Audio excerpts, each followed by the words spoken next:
Assalamualaikum. Bismillahirrahmanirrahim. Kayo po ngayon ay nakaantabay sa Afia Official Channel. Ngayon po pag-uusapan natin ang mabuting pag-uugali at ano ba ang dapat natin gawin sa ating mga kapamilya, kapatid, kamag-anak o kahit sino mang tao na nakakasalamuhan natin araw-araw.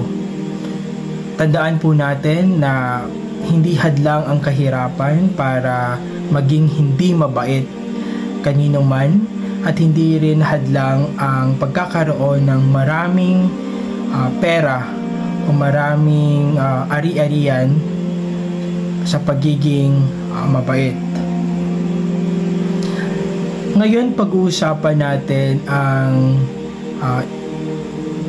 dalawa sa mga ayat o verses na matatagpuan natin sa Surah An-Nisa. Nabanggit sa surah na ito sa verse 36, sambahin ninyo si Allah at huwag kayong magtambal ng anuman na pagsamba sa Kanya at maging mabait kayo sa mga magulang, mga kamag-anak, mga ulila, sa may hirap na nangangailangan, sa kapitbahay na malapit na kamag-anak, sa kapitbahay na hindi kamag-anak, ang mga kasamahan na malapit sa inyo, ang mga matatalik na kaibigan, ang mga naglalakbay na kinapos ng panustos sa daan at mga angkin ng inyong kanang kamay o mga alipin. Katotohanan, si Allah ay hindi nagmamahal sa mga mayayabang at hambog. Nabanggit din sa ayat 37 na sila na mga mararamot at nag-uudyok din sa iba na maging maramot at nagtatago ng mga biyaya na sa kanila ay pinagkaloob ni Allah at aming inihanda sa mga walang pananampalataya ang kaabang-abang na kaparusahan. Dito, pinapaalahan tayo ng Allah subhanahu wa ta'ala na maging mabait tayo sa bawat tao na nakakasalamuhan natin. Maging bukas tayo kahit sa simpleng pamamaraan. Tulad nga na nabanggit ko kanina, kahit mahirap ka man, kahit mayaman ka man, hindi iyon rason para magdamot, hindi yun rason para kasuklaman ang ibang tao o pati ang buhay ng iba, at hindi iyon rason para maging greedy tayo sa kung ano man ang binigay o pinagkaloob ng Allah sa atin ng mga biyaya. Gawin po natin na magbigay sa mga nangangailangan, tumulong po tayo. Isa po yan sa mga pillars ng Islam, ang pagbibigay ng zakat at o charity sa mga nangangailangan. Kung iisipin natin, itong biyaya na galing sa Allah ay malaki. Buhay mo ay isang biyaya na ang paggamit mo ng kahit anong nakikita mo dito sa mundo ay mga biyayang ibinigay ng Allah.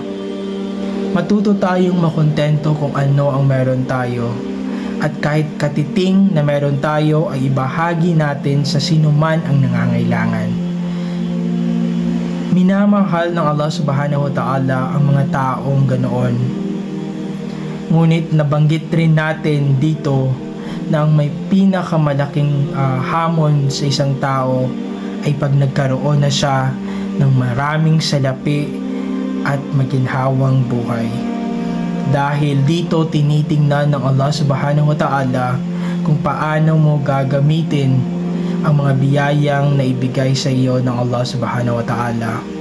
Minsan sa buhay, pag nagkaroon tayo ng maraming biyaya, ay unti-unti nating nakakalimutan na ang mga biyayang ito ay nagmula sa Allah, at unti-unti nating ginagamit ang mga biyayang ito sa mga hindi magandang bagay.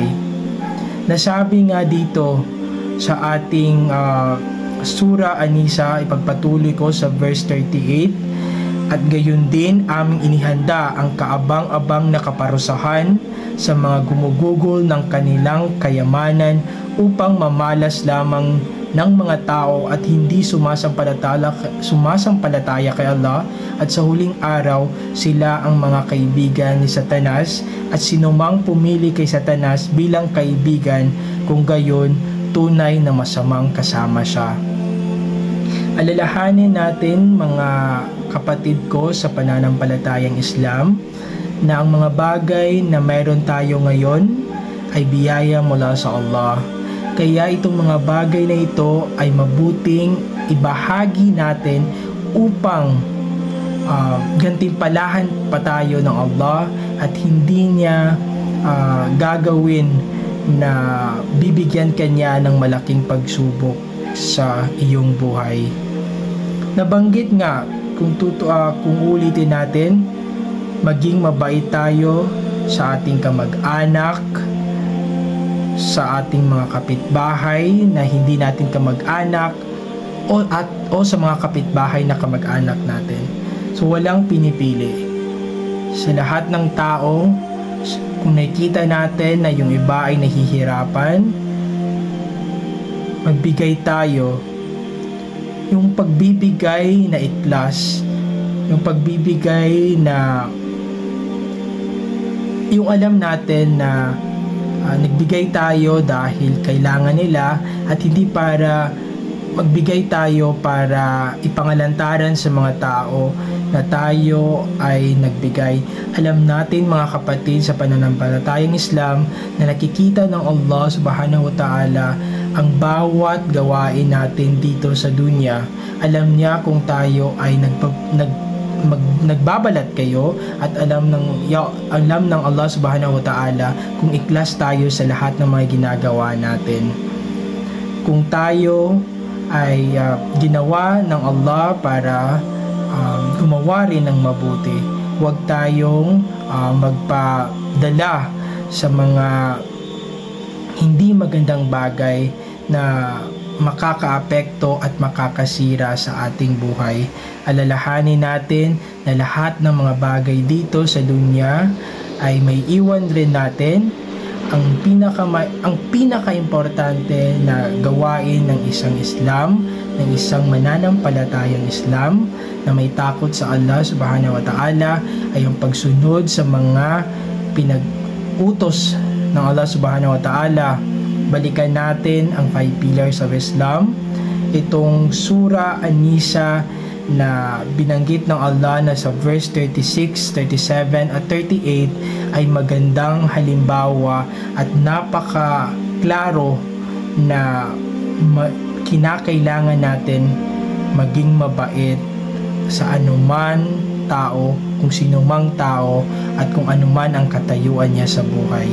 Hindi natin pinipili kung sino ang ating tinutulungan, hindi natin pinipili kung sino lang yung mga kamag-anak natin, bagkus pinipili natin ang sino man naghihirap sa bawat tao dito sa ating nasasakupan. Na nabanggit rin na kung sa ating komunidad ay maraming may hirap, pwede tayong magsimula dito, at pwede natin palaganapin ito pag nagkaroon tayo ng mas marami pang biyaya na pinagkaloob ng Allah subhanahu wa ta'ala, ay siyang gawin nating instrumento upang tulungan at ibahagi sa kanila. Dahil sa simpleng pamamahagi mo, ang mga taong nabibigyan mo ay nagkakaroon rin ng pagkakataon na mapaisip na ang pagbibigay pala ay hindi kailanman naging mali. Ito ay dugtong sa mga biyaya na ibinigay ng Allah subhanahu wa ta'ala.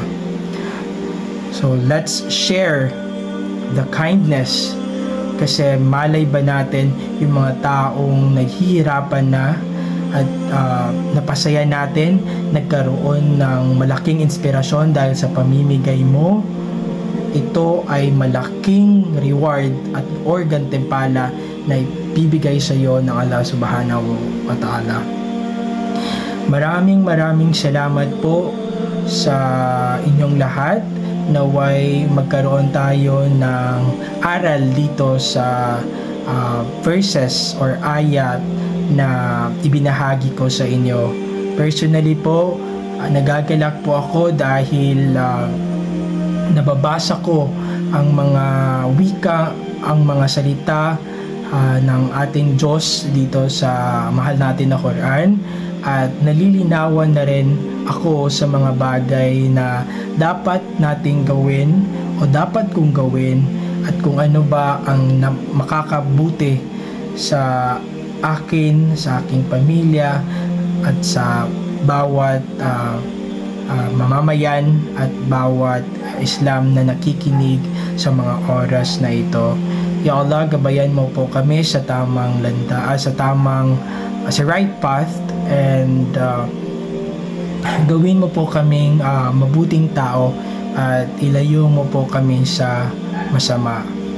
Maraming salamat po, at patuloy niyo pong suportahan at ibahagi itong mga aral na nalaman ko rin dito sa ating Quran. At magandang araw po sa inyong lahat, at stay healthy po tayo. Alhamdulillah.